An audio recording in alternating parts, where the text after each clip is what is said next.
Hello, I'm Ryan. So I have been beating around the bush about a concept or a few concepts connected to futurism and fashion design and accessory design in fashion right now.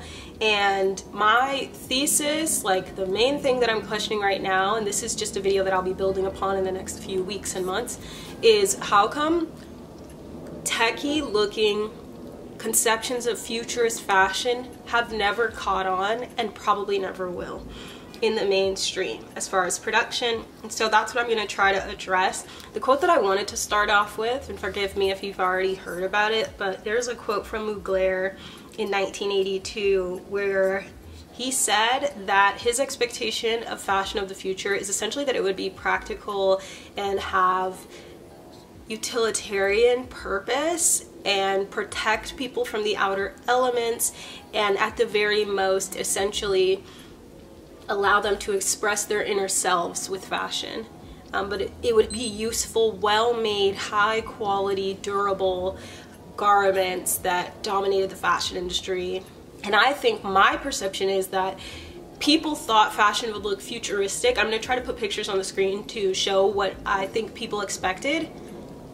Like, people thought the fashion future would look like the Jetsons, essentially, and what I'm saying and proposing is that it does not and probably will not for a long time, if ever, and that instead the purpose of futuristic fashion at this point seems to have been fashion that exists to solve existing problems that can predict the problems of the future and work to resolve them as well. And that's why fashion looks very similar to the way that it looked in the 1970s, 60s, etc., meaning that we just wear regular clothes. I think if you have a smartwatch, yeah, like that does look kind of relatively futuristic, but it also has a degree of subtlety. And it's inconspicuous so that you don't look like you're wearing a costume or like a laser beam shooter on your wrist, right? It could blend in, kind of, probably. And I think futuristic fashion now looks like this. Hopefully I'm gonna be able to put some on the screen. And it leans toward the organic because that seeks to resolve a problem that we have now with the climate crisis, ecological destruction. When we see people making use of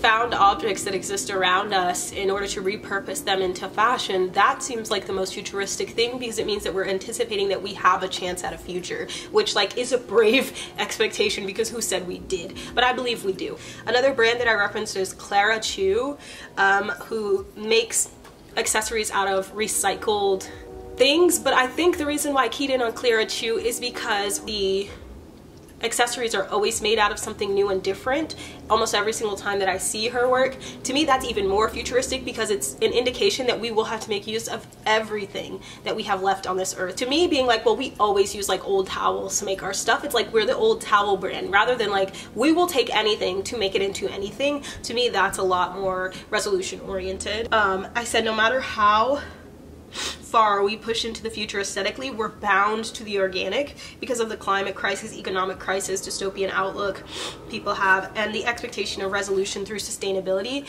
and the preservation of existing resources. So you can't conceptualize a future realistically as we sink into the ocean. In this next chapter, I'm going to be talking about our fleeting relationship with clothing items, the ephemeral nature of fashion. I'm trying to say that we have these really temporary relationships with each individual item where we use them to signal and communicate temporarily and briefly, and then delete that communication from ever existing, the way that you would an AIM status update about what you're doing. If I were younger, I would have referred to this as the Snapchatification of fashion, the Be Real industrial complex, the Instagram storyification of fashion, but I used AIM status, please forgive me. I said that I think we see clothes as like AIM statuses, like the disposability, the disposable relationship that we have with clothes now is to signal outwardly, temporarily, especially on social media, that we have something to like say this is our status, the way that people did on AOL Instant Messenger statuses. It's like posting a bulletin on MySpace. This is what I'm up to, this is what I'm thinking about, this is what I want to talk about right now. And then it just disappears into the internet and nobody cares about or remembers it the next day. It's just something you wanted to say for the moment, and that's not the relationship people have always had with clothes, right? To make a single statement at one party, I get this garment and I wear it once and never wear it again because I posted it on Instagram or story, which is a temporary 24-hour communication to your internet community. I've said what I wanted to say, now I'm changing my status to this. You know who I was yesterday, you don't know, you know, that has no connection to who I am. And I think if people build a strong relationship with their clothes, the clothes will have more longevity. But I think because we are in this like aim status culture with fashion, like that reflects the future that we have with fashion having to be like repurposing things that already exist. And that's why I think fashion will continue to look like regular clothes and not this futuristic robot Spy Kids 2, because we still have to use the stuff that we have and the landfills are just piling and piling up. And it's because of the relationship that a lot of people have with their clothes. So then this brings me back to the diesel skirt conversation, unwearable versus functional fashion.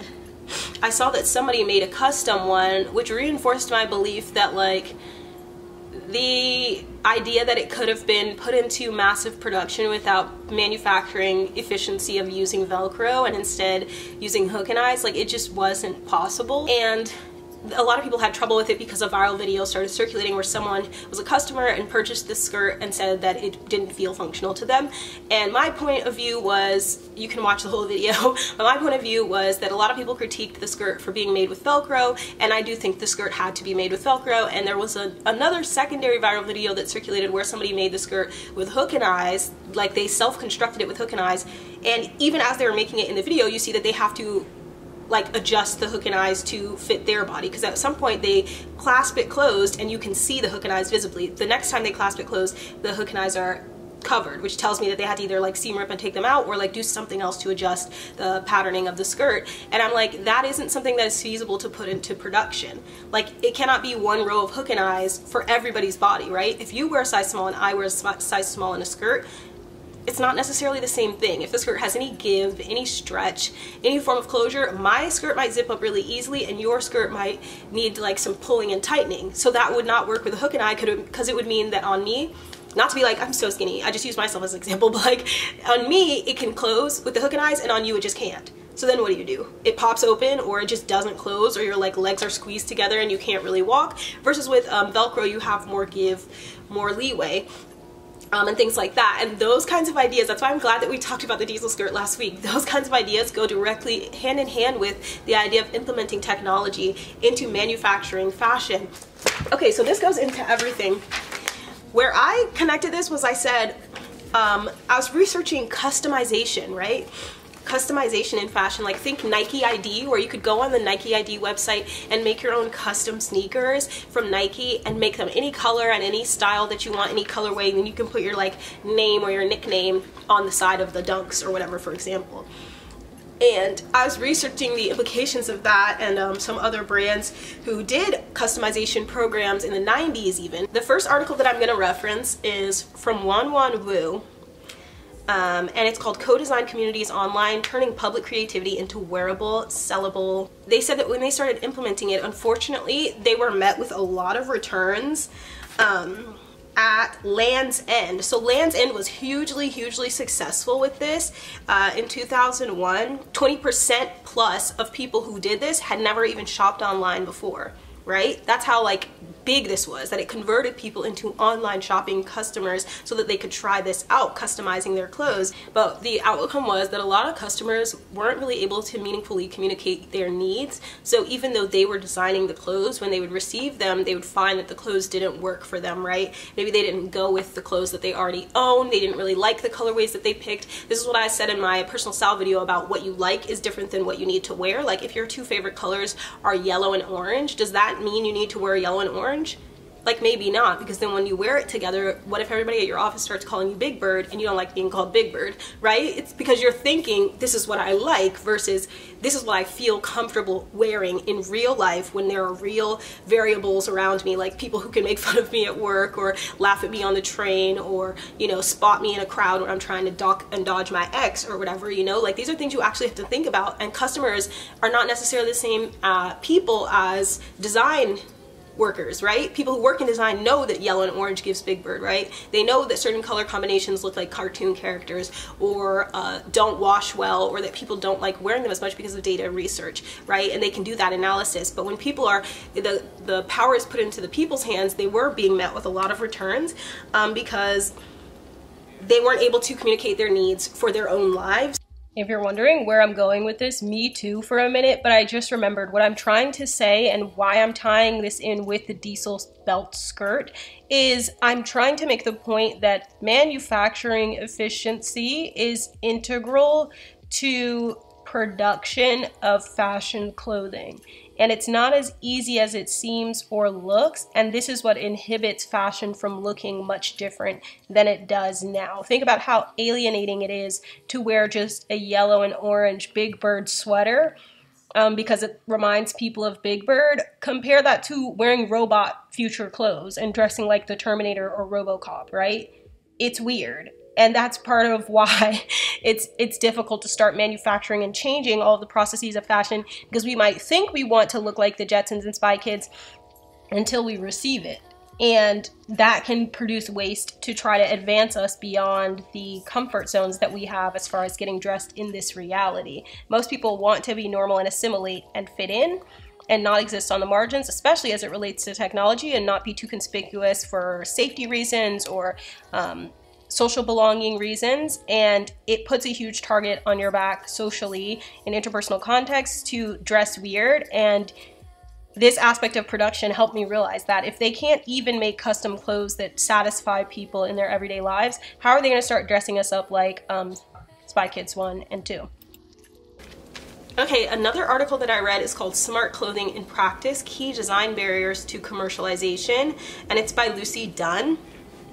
So this talks about how we have the possibility for clothes that monitor health, monitor your well-being, sense your emotions and objectives, and sense our needs implicitly. And the Scentsory article that I read that I'll also be talking about talks about how we can use all of these things to anticipate our needs and satisfy them, right? So if it's anticipating our physiological needs and responding to them, we can have responsive clothing, which is like really futuristic and techy, right? Like I've said before, if you don't know what I mean when I say the Scentsory, there is an article that I'm going to reference about how they were building, and I think they're still working toward building it, this fashion system essentially that you can wear in your clothing that can connect, I guess, to your physiological processes and kind of anticipate your needs emotionally. And when you're placed in a stressful social situation, for example, it can sense that, interpret it, and then respond to that by diffusing an aroma that calms and comforts you and creating this aroma bubble for you to exist within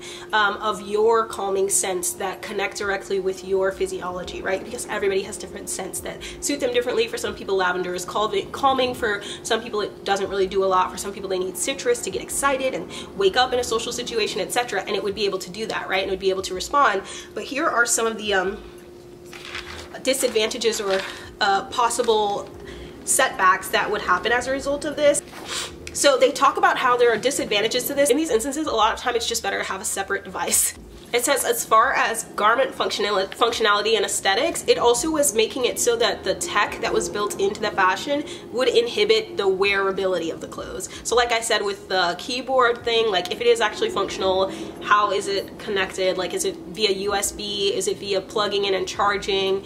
And if so, like does that mean you can't wear it in the rain and then you have to protect it if you're in the rain? And then do you have to charge the shirt at night? And how wearable is a shirt that you have to charge at night? And if you can't wash it, and if you can't remove the device that's in the top, then you just, like, it's just so, there's so much that goes into it. And again, think about how that would work as far as production. Everybody has a completely different body. So if you're wearing your tech, we all have different shapes of our bodies. So like I said, some people's chests might be really strong and firm and great to type on, and other people's might not be as much. And production can't meet every individual person's need unless it's customized, which would make it really expensive and inaccessible, etc. So they say that the scope of functionality is limited to the materials available. And again, we only have the technology that we have now. Like, as much as we want to have futurist conceptions in fashion, we only have what we have now, and we only have bodies. Like, as far as we know now, we only have bodies. Like, when we're in the future and they can San Junipero upload our brains to the internet, maybe we can fashion identities in these very unique ways where we can be like the aliens in the movie Artificial Intelligence, and we're 15 feet tall and we have completely different shaped bodies and we all have big wings because that's what we chose to implement or implant our consciousness into. But we're not there yet. We just have this now. We just have these similar avatars, you know, most of the time. And so, and we only have what comes from the earth as far as resources and what we can create in labs, and like, we're just not there with everything yet, right? So it says meeting the needs is relatively inflexible because of our constraints of material, technology, and functionality. And also think about when it comes to production and in a capitalist context, businesses meeting their needs and goals overall. If somebody makes a technology fashion piece that helps solve all our problems, like if you have a shirt that integrates into your brain, you have glasses that are intelligent, or a shirt that's intelligent, what if it's so intelligent that you don't need to buy clothes or tech anymore? Then how are businesses going to make money in a capitalist context? They're like, oh no, we don't want to solve all of your problems. Like, if you have something that can do all the same functionality as an iPad or a phone or a MacBook in your clothes, you wouldn't buy clothes again and you wouldn't buy tech again. You would just charge your shirt every day. No, they don't want to give us that much help, you know what I mean? Because it makes everything else in production obsolete. So many businesses just shut down. No. You know, why work to find problems when they can just create and make up problems that don't actually exist and then sell us something to resolve those things? Why would they resolve problems that are actually real? You know what I mean? You keep the garment longer, you would keep the tech longer built into the garment. No. We need inherent obsolescence of both technology and fashion. Hold on, sorry. They also said that, like, when it comes to sensory adaptation and things like that, and so many other like technological processes, there's like room for interference and unexpected variables that they can't really anticipate in the world. Like, imagine somebody hacking your shirt. Like, imagine somebody hacking your shirt and making it so that when they move their fingers, something changes on your shirt. Like, I don't need it. We don't really need that. Like, you know what I mean? So they said when it comes to barriers, wearable sensors can collect a broad array of physiological context data. So that's another thing. They can be gathering context and like information because of the wrong influences and then integrating that into their processes, and it has nothing to do with what it's supposed to be doing. And then you're not probably a scientist or tech, maybe you are, maybe you're really smart, but unless you're a scientist, you can't really, you know that and be altering and being like, oh, delete this, but only focus on this. Like, it's just, we're not there technologically yet. They said variables have a prohibitive impact on human physical and social comfort, which is totally makes sense. So it says elasticized garments don't provide stabilizing force, and most people would find it uncomfortable to wear a skin-tight sensor suit. So when it comes to these sensory garments, like, it doesn't seem feasible realistically, and also it's alienating physically and socially to be wearing things that look super techy, which I think is like one of my main overall points. It's alienating in general to wear something that looks futuristic and techy. You look like I cannot believe I forgot the word again. Steampunk. You look steampunk, you look like you might be wearing a costume, you could look like you're a mall goth. Like, it is objectively alienating. Like, the farthest people want to go is wearing like a smartwatch, and even then, like some futuristic sneakers. Think about how people reacted to, I think, those like Yeezy foam looking sneakers. People are like, ew, those look crazy, that looks ridiculous. And they don't even look that futuristic, right? They're made out of foam. There's no like technology built in them as far as like conventionally techy looking. There's no screens on the shoes. They just look different, and people clowned people for those shoes because, you know, they're stepping outside of the mainstream standards of what we expect out of shoes. I think I just saw Camper Lab released a really cool shoe that Dara modeled for as well, that similarly uses different technology that's really futuristic, where there's no stitching, grommets, or things like that, so that it can just be pieced together and then taken apart so that it can be recycled and things like that. Like, when people see stuff like that, they're like, whoa, like, that's not how shoes usually look. And it's like, if that is alienating, imagine how alienating it is to look like you're wearing futuristic fashion, which is really going to slow us down because of the social and cultural alienation, and also like the technological, physical capabilities that we're limited to. Oh, okay, and so when it comes to interaction, it's difficult for companies to know if they should use a familiar interface, it says, or a new interface so that it's even more technologically futuristic. And that's something I always think about whenever I see like even those cheap holiday gift stores that open up in the mall sometimes, where they'll have like, I don't know, shower alarm clock or whatever. I'm like, they have to think about how to make this look futuristic and different and cool and novel enough for people to be interested in buying it, while making it a familiar enough interface that people will know how to use it and feel comfortable using it. Also, yeah, I mentioned this before, but powering it up, like, who's gonna charge their phone? So you think I'm gonna charge my phone, my iPad, my MacBook, and then my shirt at the end of the night? Like, how are we going to charge these things up? Now, possibly somebody could say solar power, but then it's like, what if you don't get the chance to charge it up enough with the solar power? And just like, how do these things function as far as like powering them up? Or do they have wires? And then again, do wires look super futuristic? I'm at work with my USB plugged into my t-shirt. So now I'm like wired and tethered to the desk. Literally, it's giving dystopian, you know what I mean? They said the trade-offs are comfort versus accuracy and durability versus flexibility.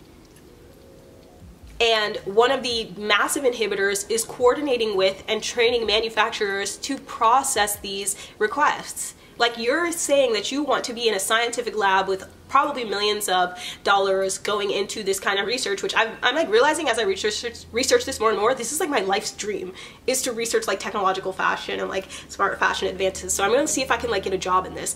But you're saying you want all of these big head geniuses who work in technology to first of all develop this, because people who work in tech that can make these massive advances, like we're asking to go really far in the future, they would probably have to specialize in certain areas of tech. So you would need tech specialists, technological specialists, right? And then you would need the fashion, biggest brains in fashion, like the smartest people in fashion, to also have these ideas, right? Like a Hussein Chalayan who has the ideas. Then you need them to come together and implement it, because yes, there are people who work in fashion and tech and understand those overlaps, but you would need like these big brain, like the Einstein of fashion technology. Like, how many people happen to be like that, right? So you would need like the people in the middle, the people on each side, then they all come together, then you develop this, and then you have to find somebody who can produce it. Like, these companies, like manufacturers, very often are working in like a different capacity, we'll say, than highly advanced technological fashion, right? A lot of the times, even if they are able to process and implement some of the textile developments that these brands do and things like that, like a sensory thing, like that's connected to people's physiological processes that can anticipate their needs and diffuse an aroma. Like, we make crop tops, like what? Like, what factory can you go to and be like, yeah, so just make this and make it connect to people's like entire neurological system and it's all good? Like, what? Like, how do you coordinate with and communicate with a factory as far as manufacturing? And also, as you have scientific advances, how do you communicate that back with the factory? Like, oh, implement it. It's like, that's not their job, frankly, at the manufacturing thing. It's not their job to be on the same page necessarily as you're making scientific advancements with this fashion technology. Like, that's something that you would have to give clear instructions to. And anybody who's ever worked with manufacturing knows, like, you can be making like crop tops or like cargo pants and communicate something and have a perfect tech pack, and then something is just a little bit off and you're like, that's not what we were trying to say or do. And think about how much money and waste would go into producing these things incorrectly, and it's just like, it's a whole world. It opens up a whole can of worms, like, you know. So they said that the barrier is the division between component disciplines, tech versus fashion. And then again, just going back to the use cycles, the expected life expectancy of a garment. And also, like, it could be that the garment solves all your problems and you use it forever and you never buy anything and they don't get to capitalize on the inherent obsolescence of technology or fashion. Or it could be that it just like is corny immediately and they spent all this time researching and producing it, which I do find happens, and it doesn't go into use and nobody thinks it's cool, you know. And I think that that's why people in the tech fashion world are doing things to develop advancements in like textiles and not trying to make the clothes look so costumey or futurist, Back to the Future, Jetsons looking fashion, because they're like, what if people think that this is corny and this is not in style anymore in a year, and we've wasted all the time, money, and research on, you know, producing this, instead of just making it look like normal clothes and doing like Arc'teryx does, where the water beads off, but it just looks like a jacket. It's also just like the way these things are perceived. They talk about how like when you're carrying an item like your phone, even though like your phone is a status symbol, like, right, like having an iPhone versus having an Android, having an iPhone with like, I have the OGBFF pop socket and stuff like that, having a clear case, having the blue ice blue phone, the black phone and things like that. All of these are status symbols and connected to the way that we fashion identity, but people do generally see them as external. When somebody has fashion identity for themselves, like on their clothing, we interpret that much more personally, you know? We're not like, oh, I get it, you dress like that, but you could really probably be a different person very often, like, frankly. Most people are like, yeah, that's who you are, I get it. I'm looking at you and I get it, I know who you are, because you're saying it, right, with the way that you dress. And so it's just gonna be really difficult to implement technology in this conventional techie looking way without like affecting the way that people are perceived, right? And I also talked before on TikTok about like washability and like care, and I talked about it earlier in this video, but like care is like a huge aspect of it, especially when it comes to sustainability. If you can't wash your shirt, it's not that practical. Like nobody likes their piece of clothing in their wardrobe where they're like, this is so difficult, I always have to get this dry cleaned. So yeah, like when it comes to production and the needs of customers, when it comes to technological looking fashion, like all of those things have to be considered. There's another article though.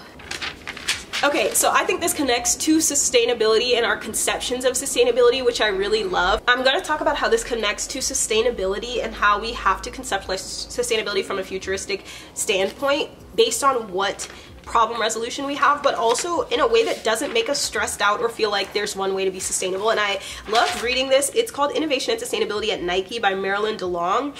So in this article, she talks to the director of innovation, Susan Sokolowski at Nike in 2009.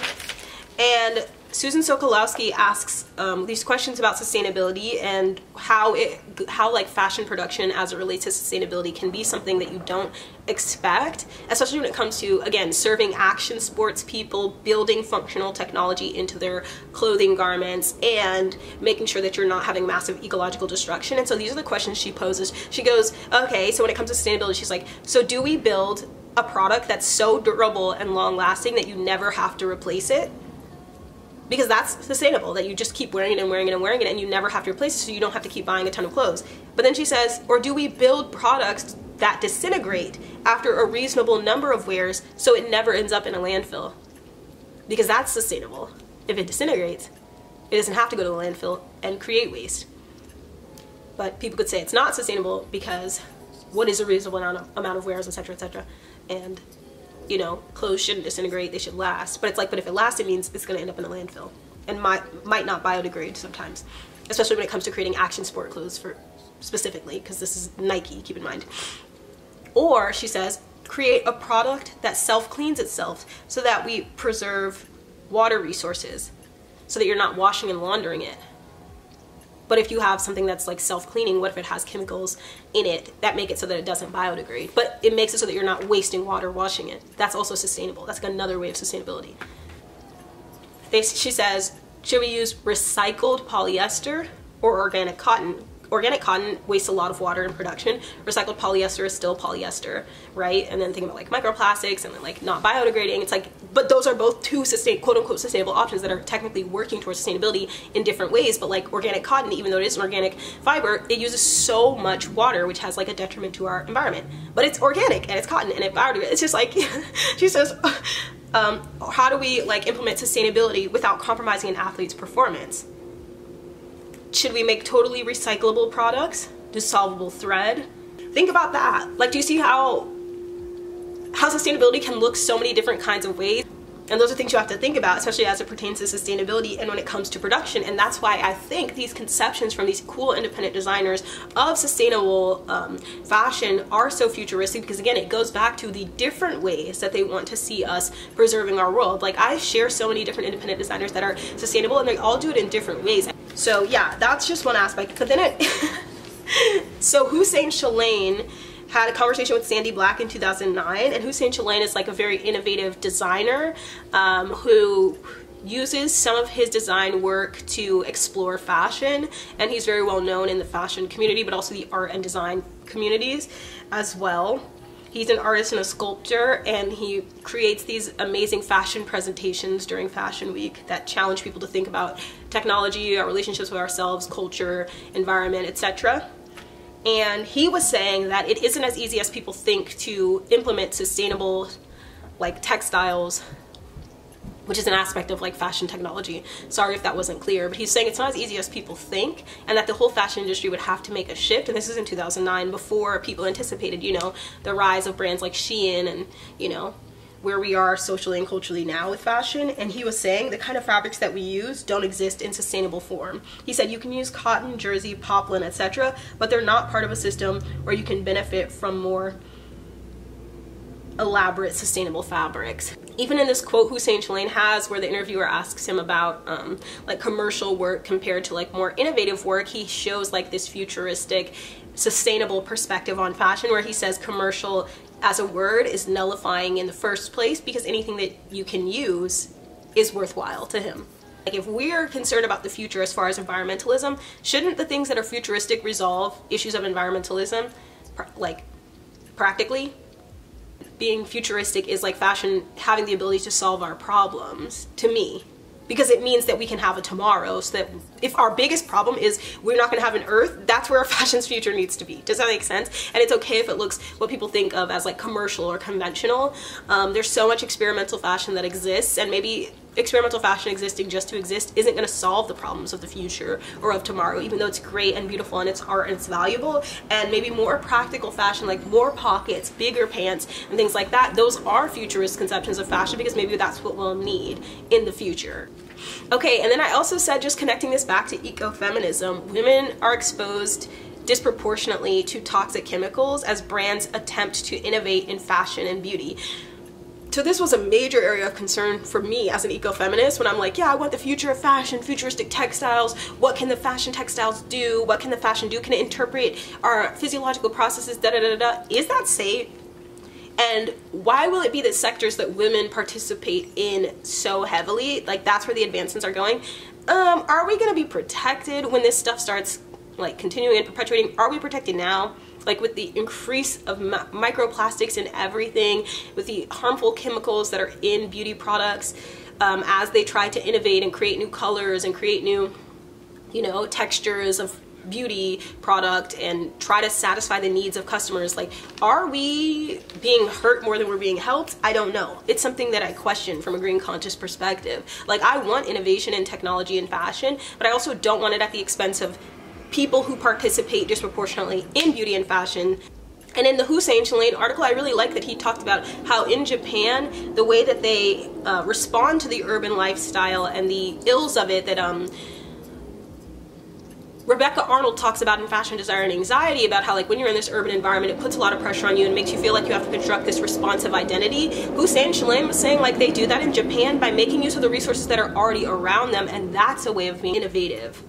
Like, they use the bamboo in so many different ways rather than being like, we have to create a new fiber. It's like, actually, why don't you make use of what you have? And they were saying that that happened in London as well. And I think that I still see that. Not to say that they don't have an overconsumption problem in London.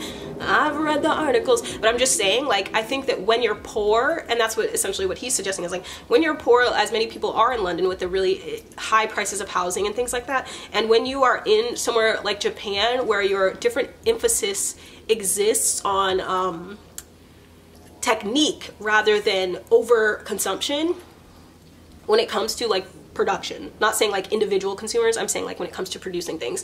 Their emphasis is on technique, and when you have an emphasis on technique and how something is done, like that's what fashion is. Like that's how you fashion an identity, is your technique at getting dressed, right? And it makes it so that you can make use of things that are already around you and that already exist in an innovative way that nobody else has done before. And that's a way of being sustainable. But yeah, and I think that that's really cool. He said it's not just about being more high-tech and digital, it is much more about being creative. They have an emphasis on technique in Japan. And I think that that's really important, and I think that that way of thinking that he proposes that people learn about is, I think that that's where fashion is going to go in the future. It has to, and that's why I brought up the designers that I did. Okay, it's so funny that when I wrote this, I wrote smaller brands that implement this, and I put Stomach of Your Dead Soulmate. And then like shortly after, Lee got this for me, by the way. I went to the Lucky Jewel store and I bought these from Stomach of Your Dead Soulmate. I never thought I would own anything from them. I also have a pair of gloves and another hat coming from them. I'm really excited. Camper Lab works really hard to develop technology in their fashion. CP Company, Camper Lab, Descent All Terrain. There's just a lot of brands. I really hope that this was interesting and connected. I just think that these things are so cool and everything is connected in a way that you would never imagine. And they all came together because fashion is so interconnected and all of us are so interconnected and this stuff is just cool. So yeah, I'm gonna edit this and probably upload the same day, if not tomorrow. That's it. Love ya. I think this was a good one. This was fun and interesting. Obviously I was really enthusiastic. And yeah, I think I'm gonna go cook some kale on live.